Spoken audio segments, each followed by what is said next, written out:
I, a 32-year-old woman, have been married to my husband Ryan, who is 35 years old, for 4 years now.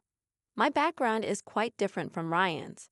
I come from a broken family where my mother struggled with addiction, and my father had to care for me and my sister. Unfortunately, my sister chose to live with our mom and also became addicted, leaving me with a sense of isolation. In contrast, Ryan's family is a tight-knit and extensive clan. He has a brother, 3 sisters, numerous uncles and aunts, all of whom are incredibly close. They celebrate Christmas together every year, which is a heartwarming experience. I'm truly grateful not only for Ryan, but also for his family. Ryan and his brother Cole don't always see eye to eye, with some remnants of sibling rivalry, though they generally get along. Their fundamental difference lies in their worldviews. Ryan, coming from a big family, has always wanted to have a family of his own, a sentiment I share. I've never experienced the joys of a large, supportive family and the constant activity in the household. On the other hand, Cole vehemently opposes having children. He and his wife, Ruth, refuse to have kids or even be around them, which has become a major point of contention between Ryan and Cole. Things took a turn for the worse when I became pregnant. While everyone in the family was ecstatic and in celebratory spirits, Ruth and Cole acted as though a great tragedy had befallen me. Their comments were hurtful, suggesting I should plan a farewell party instead of a baby shower because I'd be saying goodbye to my life. They also made insensitive remarks about how I'd become fat and ugly for the rest of my life. Ryan attempted to intervene, but they remained stubborn, so we decided to limit contact with them. Fortunately, Ryan's sisters supported our decision, as they were also fed up with Cole and Ruth's behavior. All 3 of them had kids of their own, and Cole and Ruth were never willing to assist, even in emergencies. My pregnancy was challenging, especially as we were expecting twins, and I battled severe nausea and debilitating swelling in my feet by the end of the 2nd trimester. I used to struggle after walking just 20 meters, gasping for breath. Throughout this challenging period, Ryan had been my rock, offering unwavering support. His sister, Allison, also came to our aid. Among Ryan's 3 sisters, 2 resided in other states. However, Allison, the eldest, lived in the same city as us, and her assistance was a true blessing. Allison herself had a 3-year-old daughter named Sarah, who was an absolute sweetheart. Sarah adored spending time with both Ryan and me and never missed an opportunity to help with babysitting. When my twins were born, our entire family came to celebrate the joyous occasion. However, Cole and Ruth, Ryan's brother and sister-in-law, were notably absent. Despite the help from the rest of the family, managing 2 infants was quite a challenge, but having the support of my family made things more manageable. Then, one night, at 11 p.m., I received a call from Child Protective Services, CPS, informing us that both Ryan and I were required to immediately go to a specific address. I explained that I had twins and at least one parent needed to stay with them.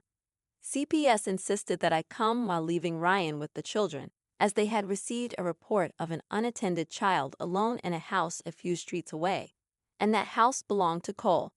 My mind raced with a million thoughts as I made my way there. Initially, I assumed it was a mistake. I even considered the possibility that one of the 2 had a secret child, but it seemed highly unlikely. Upon arriving at the house, I saw several officers present and a terrified, sobbing Sarah. She was crying so hard that it seemed her lungs might burst. Without hesitation, I rushed to her and embraced her tightly as she clung to me. Sarah's emotional state shocked me. Allison was nowhere to be found, and the CPS representatives began asking me how I knew Zara and if I was aware of her mother's whereabouts. I explained that she was my sister-in-law's daughter, and I was often the one to babysit her in case of emergencies. It left me bewildered as to why Sarah was in this situation. They requested that I call Allison, but she was not answering her phone. Additionally, they inquired with the person who had informed them about what he had witnessed. He explained that he had witnessed a tall woman with short brown hair driving up with Sarah a few hours earlier. My brother-in-law and sister-in-law, Colin and Ruth, were present in the house at that time. According to the witness, he saw them engage in a heated argument for a while, after which Allison left the house in tears. Within an hour and a half, both Colin and Ruth left the house with bags and everything they needed. When the witness inquired about Sarah's well-being, they dismissively told him to mind his own business. This incident occurred around 8 p.m. The witness waited for their return, but when they didn't come back, he decided to call CPS. I was livid. It felt like steam was coming out of my ears. I couldn't believe the audacity and insensitivity of Colin and Ruth. I was also upset with Allison. Why hadn't she called me? Why did she have to leave Sarah with those two irresponsible individuals for such a long time? My anger led me to file a complaint with the police against Colin and Ruth. I didn't care about the consequences. All that mattered was Sarah's safety. When I returned home with Sarah from the police station and shared the details with Ryan, he disagreed with my decision. He insisted that, regardless of their actions, Colin and Ruth were still family, and we didn't know their reasoning behind their behavior. Now, I'm starting to question whether he might be right. I don't have the full story, and my decision to file a complaint might have serious consequences. Despite Sarah's safety, I'm doubting my judgment. Was I too hasty in going to the police without knowing the complete truth? Eventually, we managed to reach Allison. CPS had also contacted her, informing her that Sarah was with them. Allison explained that her husband, Mark, had met with a severe accident, and she had to rush to the hospital. In this emergency, she had contacted Colin and Ruth, asking them to take care of Sarah for just one night. She had promised to collect her the next morning. Allison had even packed Sarah's food, and Sarah, being a quiet and undemanding child, wouldn't have caused them much trouble. All these arrangements were made through texts and calls before she dropped Sarah off at their place. Allison didn't want to burden us because she knew we were already dealing with a lot. When she left Sarah with them, they began berating her, claiming they were child-free and had no time for such responsibilities. Allison pleaded with them because Mark was in critical condition, and she couldn't take Sarah to the hospital with her. Reluctantly, Colin and Ruth agreed. After that, Allison had no idea what happened. She called them at 10 p.m., and they assured her that Sarah was fine. It was only when CPS called her that she realized they had left Sarah alone and gone on a vacation. She was sobbing uncontrollably, mentioning that now that Mark was out of danger, she faced the risk of losing her child. Ryan drove her back from the hospital, and we managed to put both her and Sarah to sleep. Ryan's anger was palpable, and it was the angriest I had ever seen him. He made numerous calls to Cole, at least 20 or more times, but it all went straight to voicemail. My disdain for people had reached a new low, and Colin and Ruth were the ones responsible for setting this new standard. It was indeed a harrowing day. Cole and Ruth eventually returned home. They had been summoned for questioning, and they were furious with me for reporting them when, in their opinion, it was none of my business. I firmly told them to back off, emphasizing that their child-free status should not take precedence over helping the family in times of such distress. Their child-free choice should not outweigh the safety and well-being of a 3-year-old child. I stressed that anything could have happened to Sarah while she was left alone in a house that was not child-proofed. I urged them to reconsider their priorities. Fortunately, the police officer understood Allison's situation, and although Cole and Ruth were let off with a warning, they had to pay a hefty fine. Currently, we are not on speaking terms, and I couldn't be happier. It has been a month since Mark's accident and the entire ordeal. He is getting discharged today. Sarah had been mostly living with us during this time, and she caused no trouble at all. Allison is understandably exhausted, so Ryan will be going to assist her. One of Ryan's other sisters has also come over to lend a helping hand. This has undoubtedly been a tough period for the family, but we made it through. Everyone, including my mother-in-law and father-in-law, has distanced themselves from Cole and Ruth. To be honest, they deserve it. I am simply relieved that the nightmare is over. Regardless of what happened, Sarah is Allison's responsibility, and she should not expect others to make exceptions for her. She is the parent, and she needs to be prepared. I completely understand that some people choose to be child-free, but sometimes you do things for others even if it makes you uncomfortable or annoyed. That's how relationships are built and maintained. It's disheartening to see how selfish they have been. You're definitely not the one at fault here. Neither your brother-in-law nor your mother-in-law have acted like rational and responsible adults, and they had this coming. I'm relieved that nothing happened to Sarah, and I feel deeply sorry for Allison. You absolutely did the right thing, OP. I live in a large apartment complex. One day, as I was heading out with my dog, I needed to take the elevator down. My dog is 8 years old and incredibly well behaved. She doesn't bark at anyone and has a calm demeanor. She only approaches strangers in public when they signal for her to come to them. She's a medium-sized dog, and I can't imagine anyone finding her intimidating. She is always on a leash when we're outside the house, unless we're in a designated area where dogs can be off-leash. While waiting for the elevator, it arrived, and there were two people inside, a female aged 15 to 20 and another female aged 20 to 25. When the elevator doors opened, my dog attempted to enter, but the younger woman inside started shrieking, loudly expressing her fear of dogs. I calmly informed her that the elevator was for everyone, including dogs, and we both stepped inside. As a courtesy, I kept my dog on a very short leash, positioning her behind my legs at the opposite end of the elevator. However, the passenger continued yelling, insisting that we leave.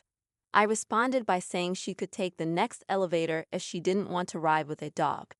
Despite her protests, she chose to stay, and we had an uneventful 20-second journey to the ground floor. At no point did she mention being allergic to dogs, which might have warranted me taking a different elevator. Upon exiting, she made several comments, some quite rude, but I ignored her and proceeded to my car. I wonder if I was under any obligation to accommodate her by taking another elevator.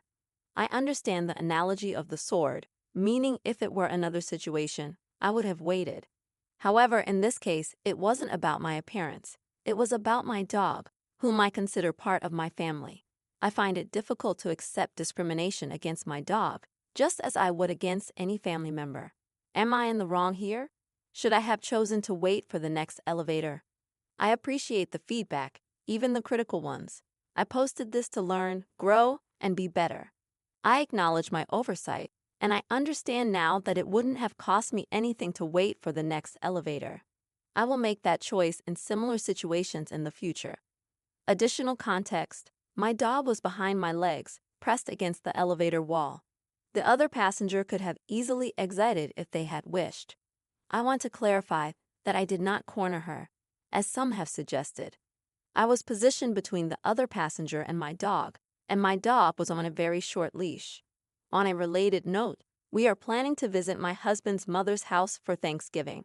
I brought up a month ago that we should time our visit differently because my 1-year-old son, whose birthday falls in February, needs a nap and already has issues with being at their house. My son doesn't particularly enjoy visiting their house for some reason, and he's quite resistant to being put down. However, we had a breakthrough in making plans for our Thanksgiving visit. He had a full nap right before we left for their house, which made him more receptive to being there. My mother-in-law and I decided that it would be best for everyone if we met up at their house around 5 in the evening. This way, my son could have a proper nap, eat when he got there, and feel more comfortable. My brother-in-law called her yesterday, and it seems she didn't relay the information to him about our plans for a later dinner. He mentioned that he was going to his girlfriend's mom's place at 6 and wanted to do dinner at noon. This caused my mother-in-law to call my husband, and she was visibly upset, even hyperventilating, apparently because my brother-in-law wanted to change the time and was asking my husband for approval. This is where our argument began. I'm a stay-at-home mom, and my husband works full-time. I firmly believe that children up to 7 years old should have their naps because it's crucial for their development.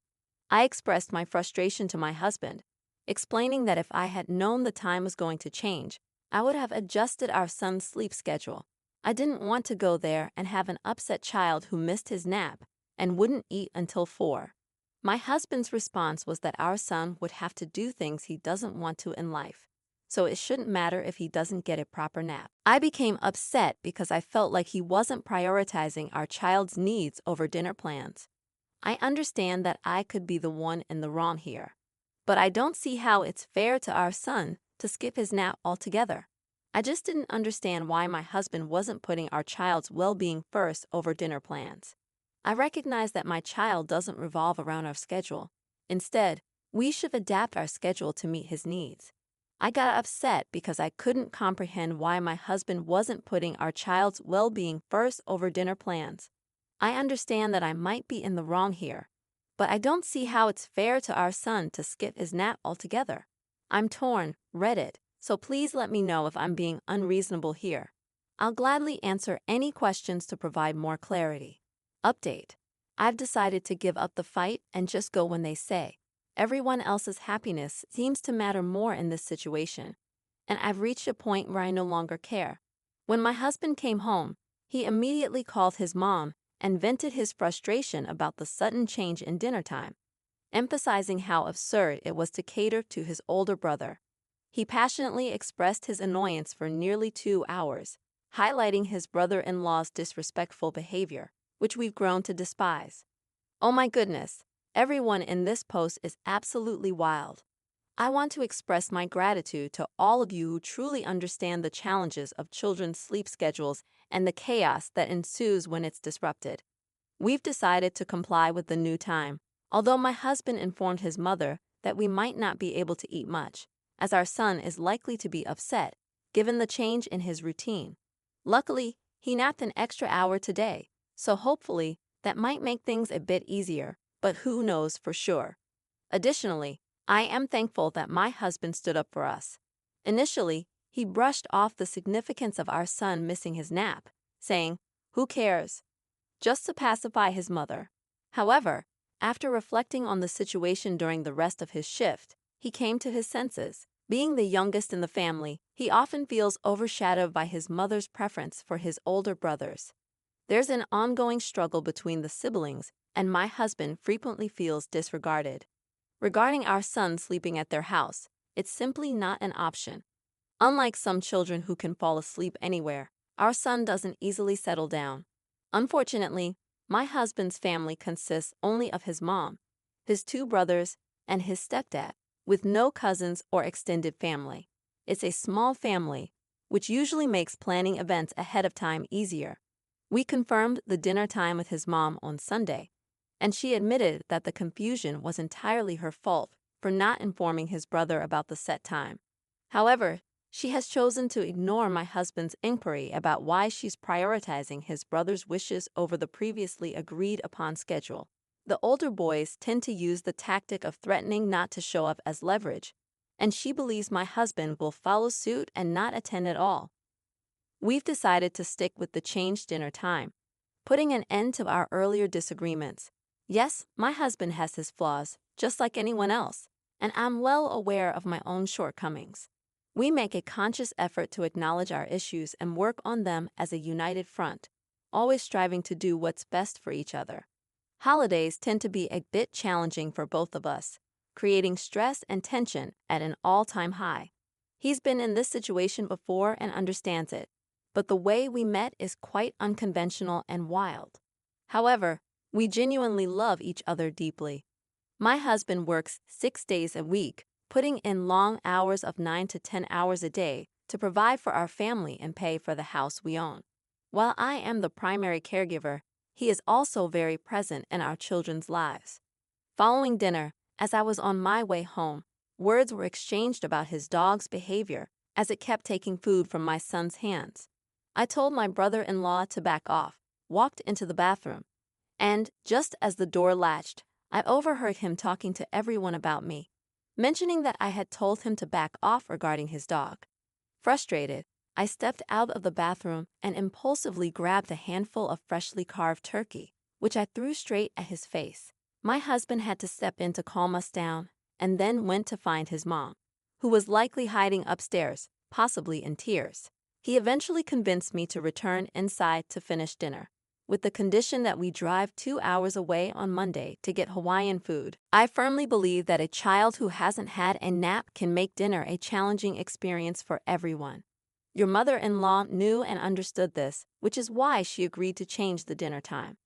If you go and your son misbehaves, make sure your husband and brother-in-law step up and deal with it. What are your thoughts on today's stories? Feel free to share your opinions in the comments below. Don't forget to leave a like and subscribe, as it greatly supports the channel.